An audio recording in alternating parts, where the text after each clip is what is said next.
Na-refer na Rajuman na Jenny sa Senate Committee on Rules ang manifestation na ikonvene ng Senate Committee of the Whole para sa investigasyon ng shooting incident sa Senado noong May 13. Sa sesyon ngayong hapon na buksan ang usapin ng mag-manifest si Senator Erwin Tulfo na kailangan malaman ng publiko ang katotohanan.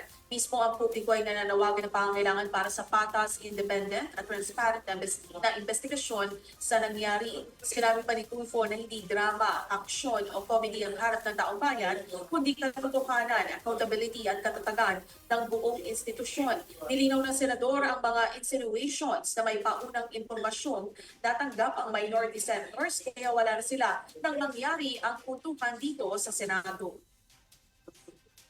There is merit in the public outcry for an impartial, independent, and facts-based investigation.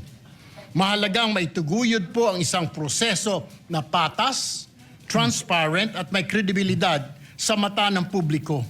Walang undue influence, walang haka-haka. At the end of the day, Mr. President, no camp wins when public confidence in institution is weakened. The Senate is not a venue for armed confrontation, Mr. President, or competing display of forces or political theater. Nauna rito ay nag-manifest din si Senator Risa Hontiveros na hindi maliit na bagay ang nangyari at hindi dapat iniasa sa mga Facebook Live, press conference at media interviews ang pagtahi-tahi ng mga pangyayari. Dagdag pa ng Senadora minorya man o mayorya na bahiran ang dignidad, kredibilidad at moral authority ng Senado sa harapan ng mga Pilipino. Ganito na ba talaga kababa ang inabot ng ating politika sa Pilipinas? Ito na ba tayo, Mr. President? Tuluyan na bang nilihis ng politika ang ating mga pamantayan sa pakikipagkapwa? The situation stooped so low that here, in and around these same august halls, may pwedeng magkasa ng barel sa harap ng mga sibilyan.